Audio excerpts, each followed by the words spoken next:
Hello, everyone. Welcome to watch our 360 Panorama Live. I'm Xinhua News CGC correspondent Mu Yao reporting from Tian'anmen Square at the heart of downtown Beijing, the Chinese capital city. You can see today is a beautiful day. The sky is blue, temperatures are fine, a little bit windy, but still a pleasant early spring morning. Right now, the fifth session of the 12th National People's Congress just kicked off its annual session. It is one of the most important and the biggest political events of the year, as it will set tones for China's development in 2017. Many important decisions concerning people's livelihood will be made during this session. The NPC is China's top legislature. It is the highest institution where people could exercise their power. All administrative, judicial, procuratorial, and military organs and all state-level institutions are accountable to and are accountable for and supervised by it.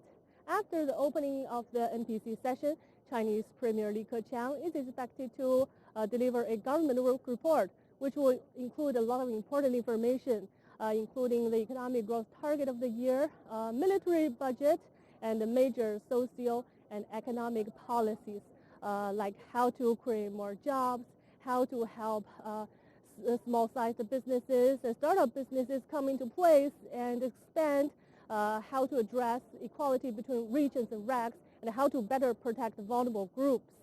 The NPC deputies now have already going to the building, which is the meeting place of this NPC session. It's a great hall of people, which is a massive meeting place. Hopefully in the future I could give you a tour inside of it. But back to our point. This year, around 3,000 NPC deputies are here to attend this legislative meeting. They've come around from across the country, from all walks of life. They include top leaders, prominent economists, academics, business people, sportsmen, and even celebrities. They've brought proposals from around the country to Beijing up for discussion during the following 10 days. Actually, 2 days ago, on March the 3rd, Chinese top political advisory body, the National Committee of the Chinese People's Political Consultative Conference, just kicked off its annual session. Around 2,000 political advisors, also from around this country, from all walks of life, come together to Beijing and discuss major policies to be implemented this year, and they will also help draw up a roadmap for China's development in the next few years. As you may already find out, NPC and CPPCC, which sounds like a tongue twister even for Chinese people, they are thus colloquially and collectively known as the two sessions. Easier to mention and remember, right? So the two sessions are the top plenary sessions of China's top legislative and political advisory bodies. They are normally held in early March every year. During these two sessions, a wide range of topics will be covered, from economic reform, foreign policies, to military spending and the major targets of the year. For the focal point of this year's two sessions, economy, of course. Economy is always a hot topic during the two sessions, no exception for this year. So speaking of economy, China has been talking a lot about supply-side structural reform. What does that mean? It sounds really difficult to understand. So simply put, supply-side structural reform means China aims to promote a more balanced, quality, and a sustainable growth through reducing excess inventory, lowering costs, and cutting overcapacity in key industries such as steel production and coal power. So that's simply put, what does this supply-side structural reform mean? Other major economic tasks this year also include stabilizing growth, pushing restructuring, advancing reform, and preventing risks. As you may already find out, I've mentioned about the reform for several times. China is deepening reform right now, so the country has been talking about reform for several years. Reform is also going to be a major focal point at this year's two sessions. Official figures show in 2016 alone, a total of 97 key reform tasks were completed. Apart from that, 419 reform plans were made, and the frameworks for reform in key sectors were also drawn up. So China's overall reform is still gaining momentum. Other topics that may high on the agenda during this year's two sessions include fighting against the pollution that affects health and lives of millions of people. As during the past several years, you may notice the news that heavy smog often shrouded major Chinese cities in northern part of China. So fighting against the pollution, that is one thing.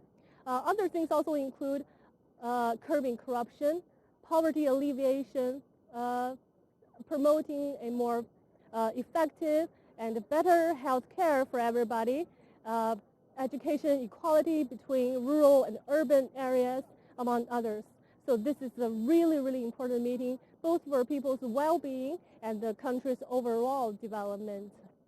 As you may see right now, many reporters are gathering here to cover this two sessions. So covering two sessions is a very important part in China's news cycle. So during the two sessions, you could see many reporters are really eager to get exclusive sound bites, interviews. Some of them will just wait outside of bathroom just to get a chance to interview a certain minister or a certain deputy or a member of the CPPCC or NPC. So they're trying really hard. They're here to tell the country as well as the world how and in what way China will grow in 2017 and what will be the country's foreign policies like, as Chinese Foreign Minister Wang Yi is expected to hold a press conference on the sidelines of the NPC session. Actually, not only Mr. Wang, many other ministers as well as Chinese Premier Li Keqiang will all hold press conferences on the sidelines of these two sessions. So it is a great chance to find out what are the opportunities, challenges, and obstacles that face the country in 2017 and also in the near future. Okay, as the NPC session is already kicked off, we have to wrap our show. Hope you enjoy this 360 panorama view of the landmark of Tian'anmen Square in Beijing. I'm Xinhua News Agency correspondent Mu Yao. If you like our show, please follow us on YouTube, Facebook, and Twitter to find out more news and highlights of the two sessions. Thank you for watching. Bye for now.